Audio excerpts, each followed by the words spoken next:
शैलेंद्र गुप्ता, आपका chemistry teacher, Saraswati group of colleges के digital platform पे आपका स्वागत है।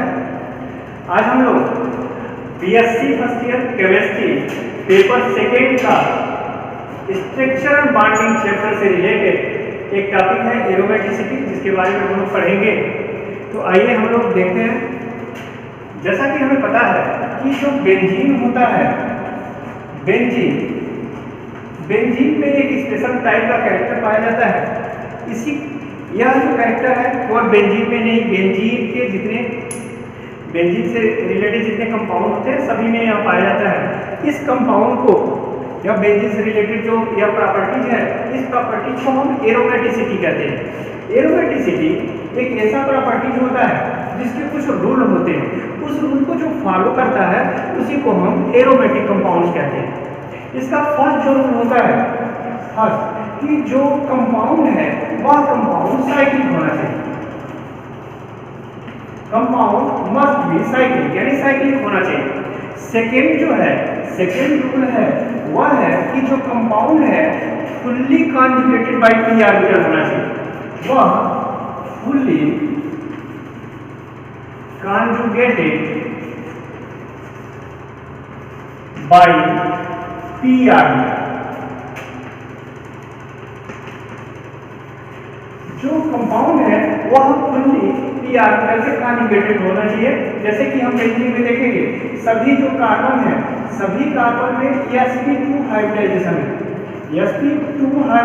है, यानी कि 1p जो ऑर्बिटल है वह बचा हुआ है और उसमें 1 इलेक्ट्रॉन है, जो सभी एक दूसरे से यह कॉन्जुगेट है, एक दूसरे से जुड़ा हुआ है। तो सेकेंड जो रूल है वह है कि जो कंपाउंड है वह फुल्ली कॉन्जुगेटेड होना चाहिए। थर्ड रूल है कि जो कंपाउंड है वह प्लेनर होना चाहिए। कंपाउंड जो है प्लेनर होना चाहिए। प्लेनर तब होगा जब वह sp2 हाइब्रिडाइज्ड हो या किसी अन्य रीजन से, लेकिन जो एलिमेंट है जिससे कि साइकिल बना हुआ है वह मस्ट बी प्लेनर होना चाहिए। और लास्ट और थर्ड जो इंपॉर्टेंट रूल है कि हाकेल रूल को फॉलो करना चाहिए। हाकेल रूल को फॉलो करना चाहिए। हाकेल रूल क्या है कि 4n+2 पाई इलेक्ट्रॉन होना चाहिए। 4n+2 पाई इलेक्ट्रॉन होना चाहिए, जहां पे n जो है वह इंटीजर संख्या है। 0 से लेकर 1, 2, 3 होना चाहिए, यानी कि n का जो वैल्यू है हमेशा 0, 1, 2, 3 आना चाहिए। तो इस तरह से यह जो 4 रूल को जो फॉलो करेगा उसी को हम एरोमेटिक कंपाउंड कहते हैं। तो सबसे पहले एक एग्जांपल इसका देखते हैं। हम देखते हैं बेंजीन रिंग से रिलेटेड। तो सबसे पहले हम बेंजीन को देखते हैं कि वह कैसे फॉलो करता है। तो बेंजीन रिंग जो है इस तरह से 6 होता है। अब इसमें हम देखेंगे कि इसमें 3 डबल बॉन्ड होते हैं। 3 डबल बॉन्ड, 1 डबल बॉन्ड में 2 इलेक्ट्रॉन होता है, यानी कि टोटल 6 पाई इलेक्ट्रॉन होते हैं। अब 6 पाई इलेक्ट्रॉन होते हैं। अब फर्स्ट रूल से हम शुरू करते हैं। जैसा कि हमें पता है कि यह जो कंपाउंड है यह साइक्लिक है, इसलिए फर्स्ट रूल को यह फॉलो करता है। सेकेंड जो रूल है फुल्ली कॉन्जुगेटेड होता है। हमें पता है इसमें सभी जो कार्बन है सभी कार्बन sp2 हाइब्रिडाइजेशन में। जब sp2 हाइब्रिडाइजेशन में तो p का जो लास्ट यानी कि pz जो ऑर्बिटल है वो हाइब्रिडाइज नहीं किया है और हाइब्रिडाइज्ड है, लेकिन उसमें इलेक्ट्रॉन है, इसलिए सभी 6 कार्बन के जो p ऑर्बिटल है आपस में कॉन्जुगेट रहते हैं। तो यह सेकेंड रूल को फॉलो करता है। थर्ड रूल यानी कि यह प्लेनर होता है। प्लेनर इसलिए होता है कि इसमें जितने कार्बन हैं सभी कार्बन sp2 हाइब्रिडाइज्ड है।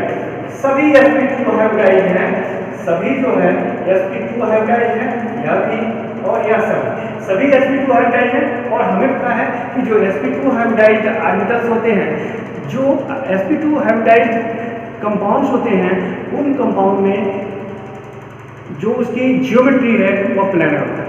sp2 हाइब्रिडाइज 120 डिग्री होता है और प्लेनर होता है, इसलिए यह थर्ड रूल जो प्लेनर है यह हमें फॉलो करता है। अब फोर्थ रूल को हम देखते हैं, तो यह इसमें 6 पाई इलेक्ट्रॉन है। अब इसमें हम रखेंगे 6 4 n plus 2 equal to 6 pi electron होगा।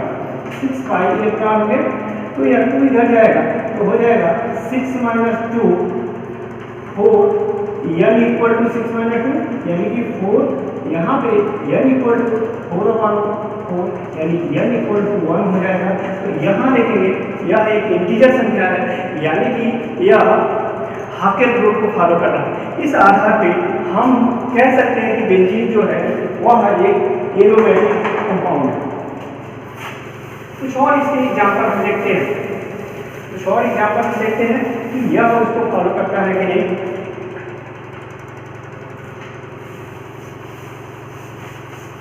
कुछ और एग्जाम्पल को देखेंगे तो यहाँ हम देखते हैं, जैसे कि एक और एग्जाम्पल हम ले लेते हैं। यह एक कंपाउंड को हम एग्जाम्पल के रूप में लेते हैं। यहाँ पे डबल बॉन्ड है और यहाँ पे प्लस है।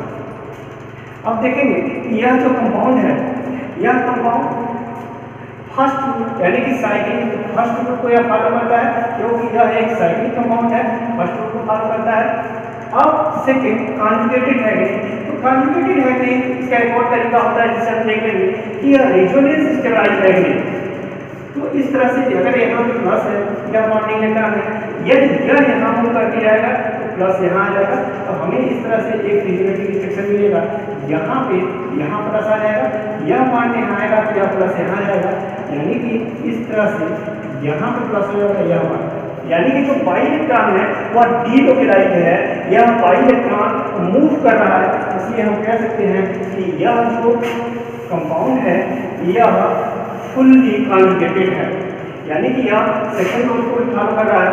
थर्ड रूल को देखेंगे तो यहाँ भी sp2 है, प्लेनर है, यह कार्बन भी sp2 है, प्लेनर है, और यहाँ पे सिर्फ दो ही, यहाँ पे कार्बन में s का एक और p का 2 ही ऑर्बिटल इलेक्ट्रॉन है, जो तीसरा इलेक्ट्रॉन है वह यहाँ से रिमूव हो चुका है, इसलिए यह भी sp2 हाइब्रिडाइजेशन है और इसलिए यह भी प्लेनर है, इसलिए थर्ड रूल को फॉलो करता है।